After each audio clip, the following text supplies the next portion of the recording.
श्वेता परमार और आप देख रहे हैं शहर का number 1 channel city news Muzaffarpur. और इसी के साथ मैं आप सभी दर्शकों का स्वागत करती हूं। आइए बढ़ते हैं आज की मुख्य खबरों की ओर। हेडलाइंस के प्रायोजक हैं नीलकमल एक्सक्लूसिव शोरूम। 4 दिवसीय चैती छठ पूजा के दूसरे दिन व्रतियों ने की खरना पूजन। 3.5 साल बाद राजद सुप्रीमो लालू प्रसाद यादव को मिली जमानत। जिला राजद कार्यालय में कार्यकर्ताओं ने मनाया जश्न। और आमगोला ओवरब्रिज पर बाइक सवार 2 अपराधियों ने हथियार के बल पर दंपति को लूटने का किया प्रयास। तो ये थी आज की मुख्य खबरें। अब खबरें विस्तार से। 4 दिवसीय चैती छठ पूजा के दूसरे दिन व्रतियों ने खरना पूजन की। व्रतियों ने भगवान भास्कर को प्रसाद अर्पित की। 4 दिवसीय छठ महापर्व के दूसरे दिन शनिवार को व्रतियों ने खरना पूजन की। व्रतियों ने घरों में गुड़ की प्रसाद बनाकर पूरे दिन व्रत रखा। इसके बाद सूर्य देव की पूजा अर्चना करने के बाद यह प्रसाद सूर्य देव को अर्पित कर व्रतियों ने प्रसाद खुद ग्रहण किया। काजी मोहम्मदपुर थाना क्षेत्र के आमगोला ओवरब्रिज पर बाइक सवार 2 अपराधियों ने दंपति को लूटने का प्रयास किया। साहस दिखाते हुए दंपति ने दोनों अपराधियों को खदेड़ दिया। जिले में बेखौफ अपराधियों का तांडव जारी है। शनिवार की सुबह काजी मोहम्मदपुर थाना क्षेत्र के आमगोला ओवरब्रिज पर बाइक सवार 2 बदमाश ने एक दंपति को पिस्टल दिखाकर लूटपाट करने का प्रयास किया, लेकिन दंपति की साहस ने बदमाशों के मंसूबे पर पानी फेर दिया। बदमाशों के प्रयास पर दंपति ने डटकर सामना किया और हाथ से पिस्टल छीनकर मारपीट कर बदमाशों को खदेड़कर भगा दिया। घटना के बाद काफी संख्या में लोगों की भीड़ जुट गई और इलाके में हड़कंप मच गई। इस संबंध में इमलीचट्टी के मोटर पार्ट्स व्यवसाय अभिषेक कुमार की पत्नी रानू शंकर ने बताया कि सुबह में वो अपने पति के साथ स्कूटी सीखने निकली थी। इसी बीच अघोरिया बाजार की तरफ से काले रंग की हाई स्पीड बाइक से 2 बदमाश आए। ओवरटेक कर जबरन स्कूटी रुकवाया। एक बदमाश ने उतरकर व्यवसाय पर पिस्टल तान दिया और गाली देते हुए स्कूटी से उतरने को कहा। इसी बात से स्कूटी से कूदकर पहले बदमाशों को पीटने लगी। यह देखकर उनके पति ने लुटेरे का पिस्टल पकड़ लिया। दोनों मिलकर उसकी पिटाई करने लगे। तभी दूसरे लुटेरे ने उसे भागने को कहा। पकड़े जाने के डर से वह अपने साथी के साथ बाइक पर बैठकर भाग निकला। चलाना सीख रहे थे मैं आके बैठी हुई थी, मेरे पति पीछे बैठे हुए थे। तो मेरा घर इमलीचट्टी कस्टम ऑफिस के बगल में है। मतलब पीछे से आया, मेरे पति के सर पे बंदूक, यहाँ पर पिस्टल है, वो धिरा दिया। बोला रे रुको रुको, नहीं तो मुझे मतलब गोली चला देंगे। बस ये गाड़ी रोक दिए, बस ये सर पर सटाए, बस हम भी उसको धक्का मतलब देने लगे, उसको मारने लगे। बस वो उधर उलट गया, हम स्कूटी से इधर गिर गए। बस उसको हम भी उठे मारने लगे। बस वो पिस्तौल जो भिराए हुए था वो भी पीछे गिर गया। बस जो बाइक पर था उसको हम तबराक में वो गिरा तो ये मेरे पति उसके हाथ में मतलब घुमा के पिस्तौल छीन लिए। हम उसको मारने लगे। अरे भागो रे भागो, हम भी जोर जोर से चिल्लाने लगे बचाओ बचाओ बचाओ। उतना में देखा कि आदमी लोग दौड़ के आने लगा, बस वो दौड़ के भाग गया। वहीं घटना की सूचना पर पहुंची पुलिस ने घटनास्थल पर मौजूद दंपति से पूछताछ की और बदमाशों के लोडेड पिस्टल को जब्त कर लिया है और आसपास में लगी सीसीटीवी को खंगाला जा रहा है। सुना है कि अब घूम रहे थे, घूमने के क्रम में जो है चाबी छीन करके भाग गए। अच्छा, घूमने के क्रम में जो है महिला का जो है चैन छीनने का प्रयास किया। इसी में जो है महिला बहादुरी का काम की, उसके हस्बैंड भी बहादुरी का काम किए कि चैन छीनने नहीं दिया। और उसके पास से जो है पिस्टल बरामद हुआ है, देसी कट्टा है। हाँ, क्यों नहीं। बढ़ती कोरोना संक्रमण को देखते हुए जिला स्वास्थ्य विभाग ने मरीजों के लिए टेलीमेडिसिन की शुरुआत की। पूरा विश्व कोरोना संक्रमण से ग्रसित हो चुका है। ऐसे में कोरोना संक्रमण की दूसरे लहर में जिले के संक्रमित मरीजों के इलाज के लिए अस्पतालों में बेड भी कम पड़ रहे हैं। स्थिति यह है कि संक्रमित मरीज अपने घरों में ही होम आइसोलेट हो रहे हैं। ऐसे संक्रमित मरीजों के इलाज के लिए उम्मीद का किरण बनकर उभरी है टेलीमेडिसिन। जिले के सदर अस्पताल में कॉल सेंटर और टेलीमेडिसिन की शुरुआत की गई है। जिसमें विशेषज्ञ डॉक्टरों द्वारा कोरोना संक्रमित मरीजों को टेलीफोन के माध्यम से चिकित्सा सेवाएं उपलब्ध कराई जा रही हैं। प्रभारी अपर मुख्य चिकित्सा पदाधिकारी ने बताया कि प्रतिदिन 100 से अधिक लोगों के फोन कॉल आ रहे हैं, जिन्हें फोन पर ही चिकित्सीय सलाह दी जा रही है। साथ ही घर पर ही आवश्यक दवाएं और कोरोना किट उपलब्ध कराई जा रही है। उन्होंने लोगों से अपील करते हुए कहा है कि अगर स्थिति गंभीर नहीं है तो अस्पताल जाने से बचे और घर पर ही होम आइसोलेट रहें। दो तरह का है, एक तो जो पॉजिटिव प्रीवियस डे होता है उसको हम लोग कोशिश करते हैं जितना लोगों को कांटेक्ट करें और उनको एडवाइस दें। एडवाइस में पैनिकी नहीं होने की बात होती है। अभी जो इतना बढ़ गया है, लोग पैनिकी हो जा रहे हैं। अगर किसी को कोई सिम्टम नहीं है तो घर में आइसोलेट रहे। हल्के फुल्के भी अगर सर्दी खांसी बुखार है और सांस में कोई प्रॉब्लम नहीं है तो भी उनको बहुत परेशान होने की जरूरत नहीं है।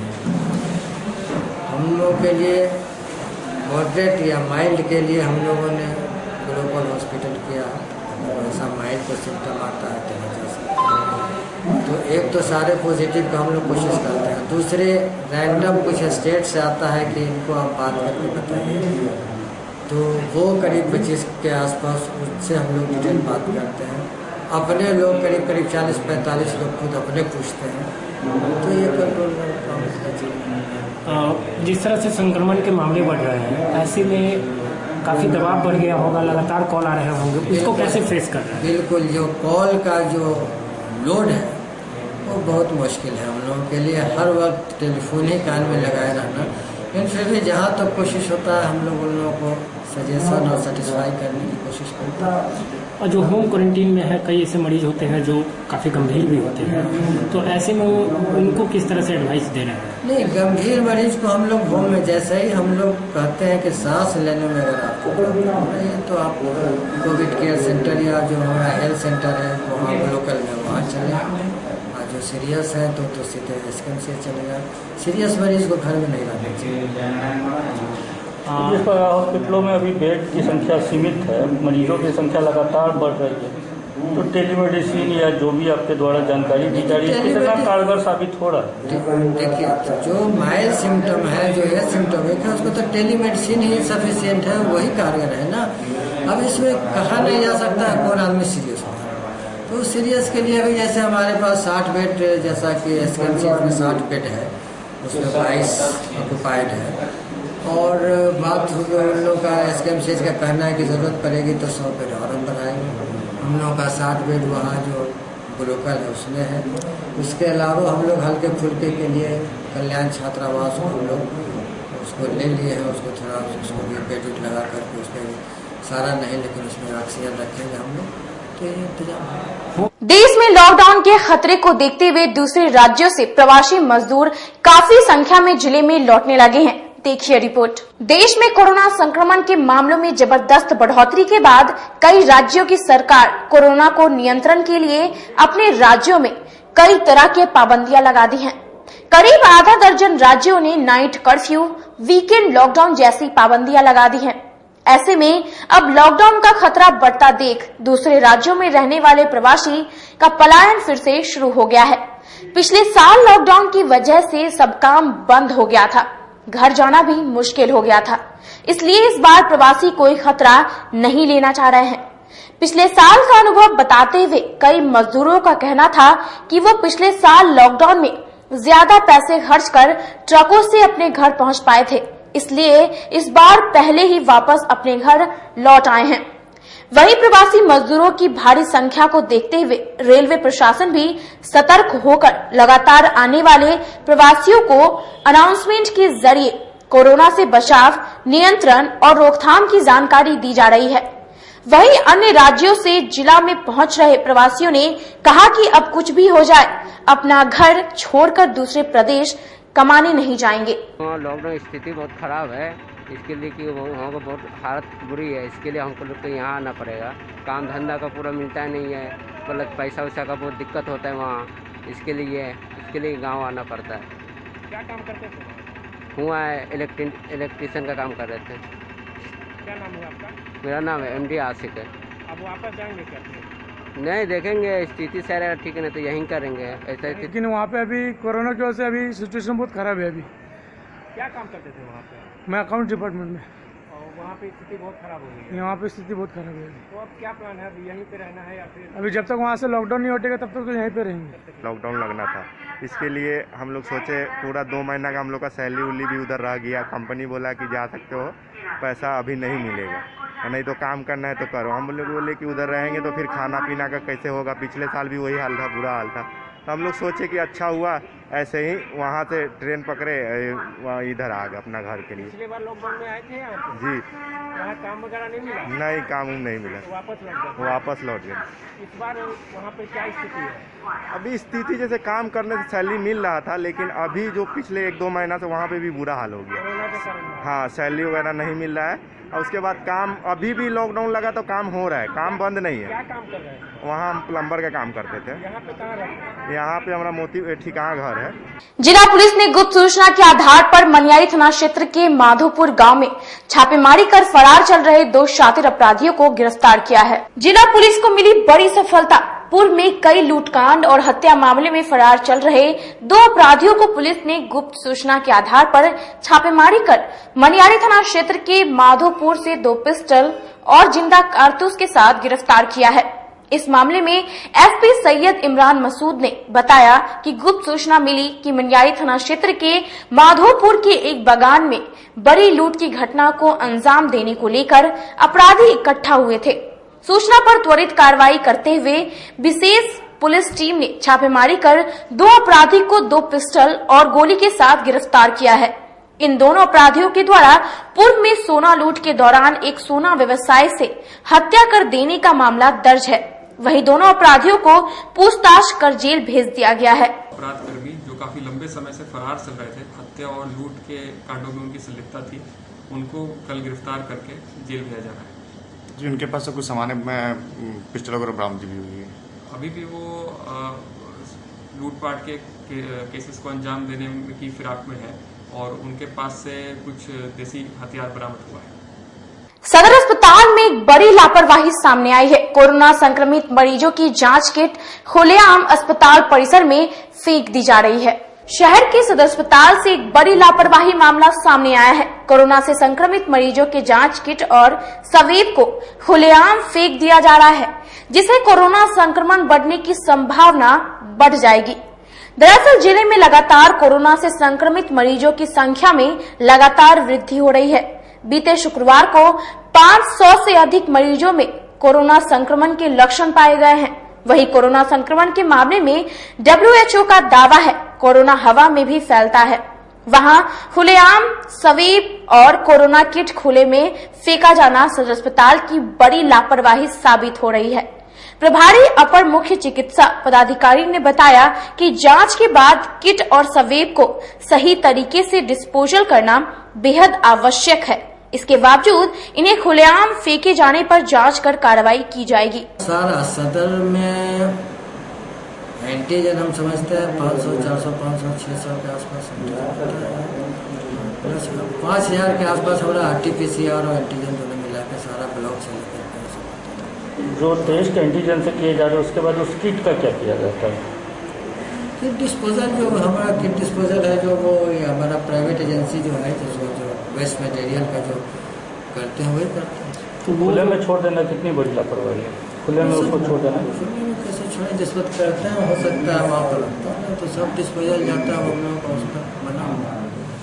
वक्त हो चला छोटे से ब्रेक का। बने रहिए हमारे साथ, देखते रहिए सिटी न्यूज मुजफ्फरपुर। अब आ गया है आपके अपने शहर में उत्तर बिहार का पहला नीलकमल एक्सक्लूसिव शोरूम। नीलकमल इंडिया की फेवरेट फर्नीचर ब्रांड है। इस कंपनी के सभी रेंज एक ही छत के नीचे आपको मिलेगी। होम फर्नीचर, ऑफिस फर्नीचर की सभी रेंज यहाँ पे उपलब्ध है। कंपनी का एक्सक्लूसिव शोरूम होने के कारण 40% तक की विशेष छूट यहाँ मिल रही है। इसके अलावा 0% इंटरेस्ट के साथ बैंक से फाइनेंसिंग की भी सुविधा उपलब्ध है। तो देर मत कीजिए, एक बार हमारे यहाँ अवश्य पधारें।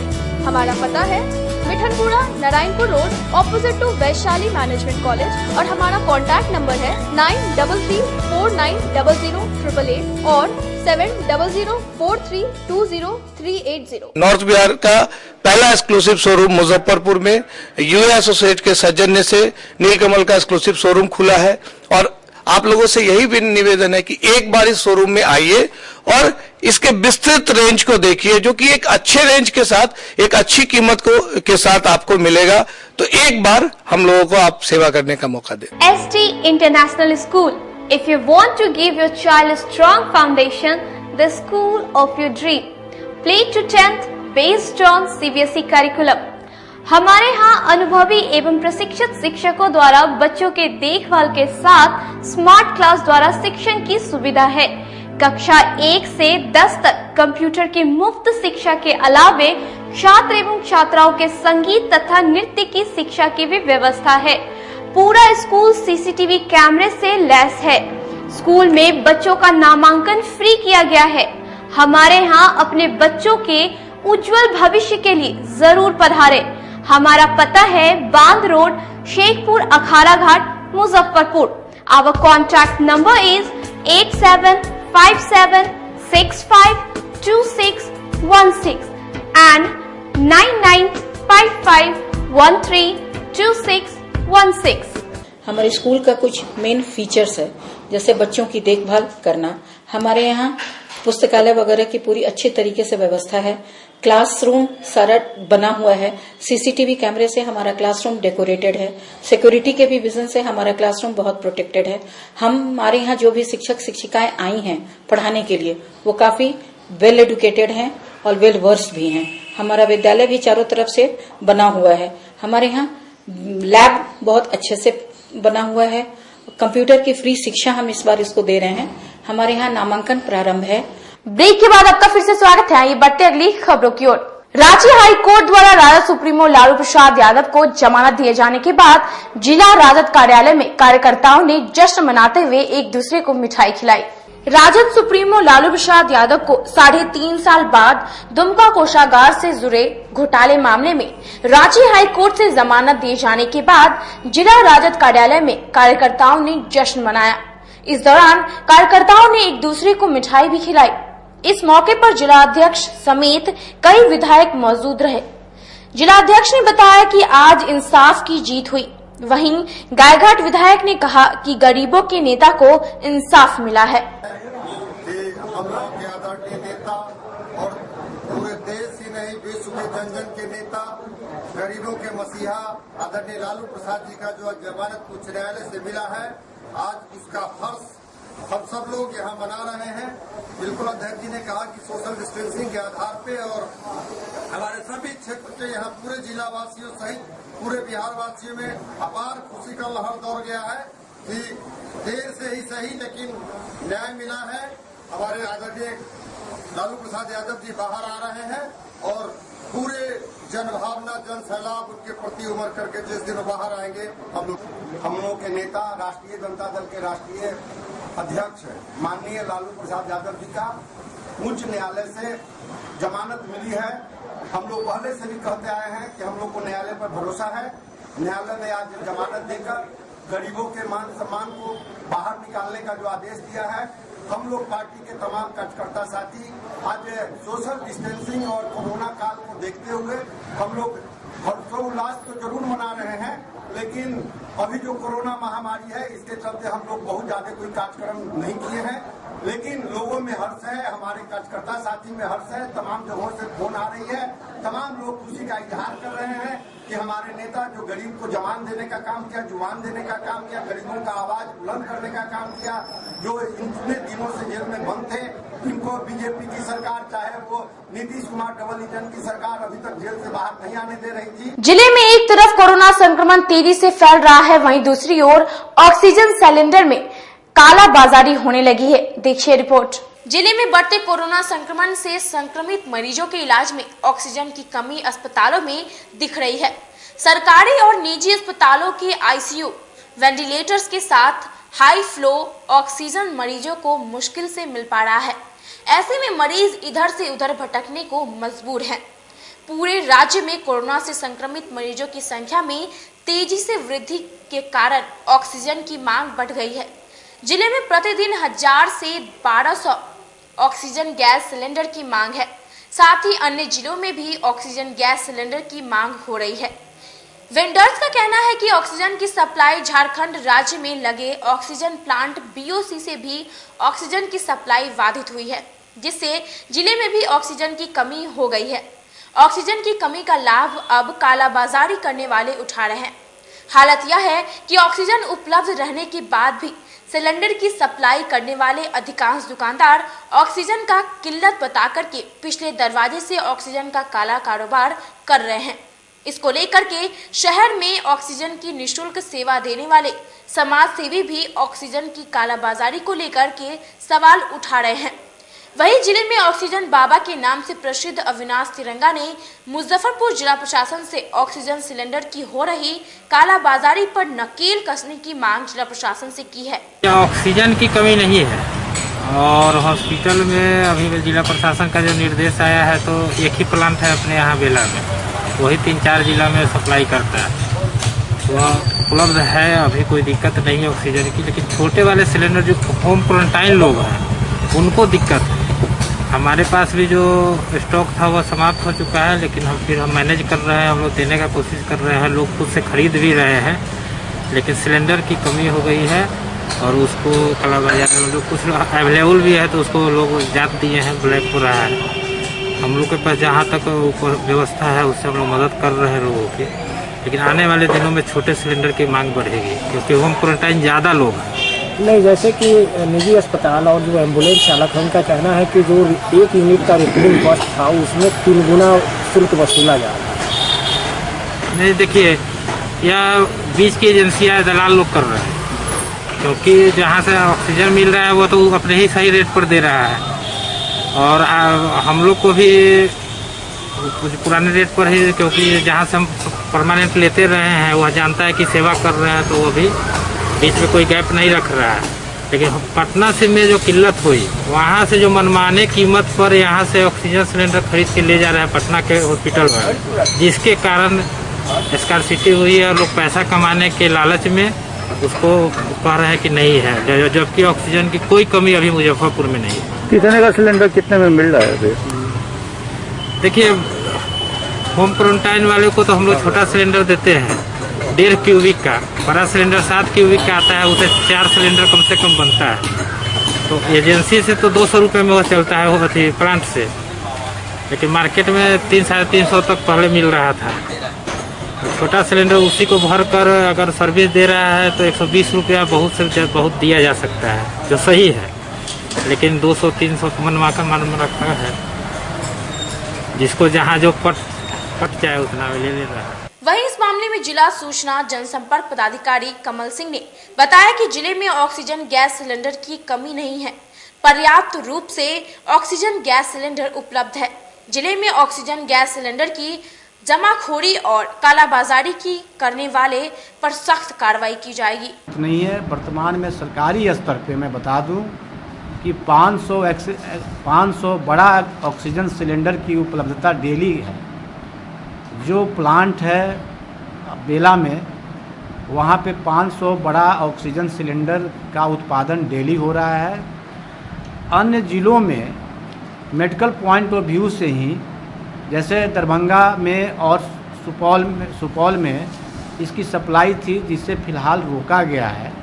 हम ये नहीं कर रहे हैं कि अन्य ज़िलों में सप्लाई को रोक दिया गया है।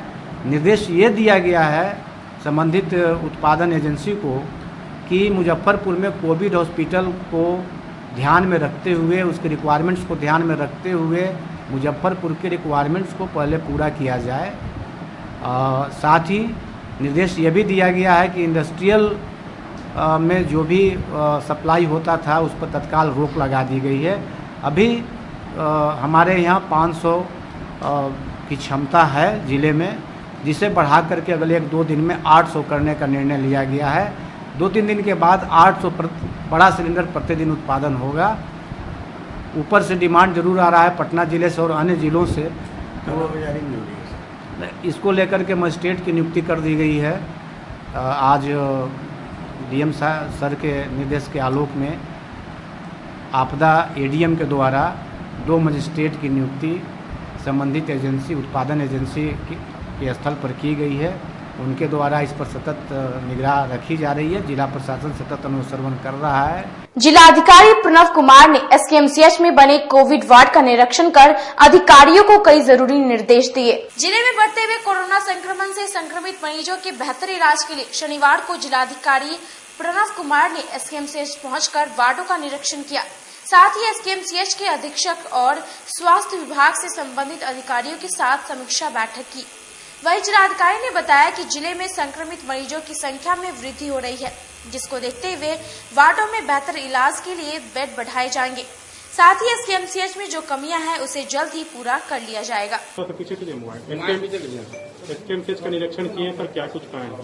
नहीं, कोविड के जो संक्रमण के केसेस नए काफी बढ़ रहे हैं। इस बढ़ते हुए केसेस को देखते हुए पूरे जिले में जो स्वास्थ्य की हम लोग की व्यवस्था है, जो बेड की उपलब्धता है, उन सभी को हम लोग और ऑगमेंट कर रहे हैं, बढ़ा रहे हैं। उसी क्रम में आज हम लोगों ने देखा, अभी तक हम लोगों ने यहाँ 110 बेड यहाँ पर स्थापित है और इसको भी और आगे और हम लोग बढ़ा रहे हैं, करीब 200 बेड तक दिए जाएंगे।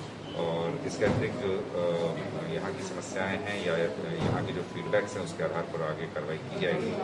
कई जगह जो है ऑक्सीजन की सप्लाई की बात है, उसको भी हम लोगों ने यहाँ पर इंश्योर कराया है कि कोई दिक्कत न हो। सारी कार्रवाइयाँ की जा रही हैं ताकि पब्लिक को किसी तरह से भी दिक्कत न हो। लेकिन पब्लिक से अपील है कि बिल्कुल कोविड के गाइडलाइंस जो है, प्रोटोकॉल है, उसका पालन। एसकेएमसीएच के पीकू वार्ड में एईएस से पीड़ित 5 वर्षीय बच्ची की मौत हो गई। जिले में कोरोना महामारी के बीच अब चमकी बुखार भी तेजी से पांव पसारने लगी है। जिले में फिर एक बार चमकी बुखार की कई मामले सामने आए हैं। चमकी बुखार के लक्षण वाले आधा दर्जन से अधिक बच्चों का इलाज एसकेएमसीएच के पीकू वार्ड में चल रहा है, जहां शुक्रवार की देर रात 14 तारीख से भर्ती नरकटियागंज की 5 वर्षीय बच्ची प्रीति कुमारी की मौत चमकी बुखार के कारण हो गई है। जिला सूचना एवं जनसंपर्क पदाधिकारी कमल सिंह ने बताया कि चमकी बुखार के एक लक्षण से पीड़ित एक बच्ची को एसकेएमसीएच में भर्ती कराया गया था, जिसकी मौत हो गई है। फिलहाल मौत के कारण पता नहीं चल पाया है। नरकटियागंज की एक बच्ची 14 तारीख को हॉस्पिटलाइज हुई थी एसकेएमसीएच में। गंभीर अवस्था में उसको भर्ती कराया गया था। प्रीति कुमारी एईएस अननोन के रूप में डायग्नोसिस हुआ है। तो एईएस की पुष्टि अभी नहीं हुई है, एईएस अननोन की पुष्टि है। उस लिहाज से एक मौत हुई है 14 तारीख को देर रात में। उम्र उसका 5 साल है।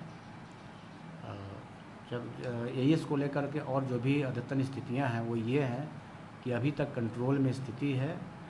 12-13 बच्चे विभिन्न जिलों से और अपने ज़िले के भर्ती ये स्थानीय पीएचसी में आए। विभिन्न कारणों से उनको बुखार था और वो वहाँ से स्वस्थ होकर के अपने घर गए हैं। आज के लिए बस इतना ही। कल फिर हाजिर होंगे कुछ नई खबरों के साथ। तब तक के लिए मुझे और मेरी पूरी न्यूज टीम को दीजिए इजाजत। नमस्कार।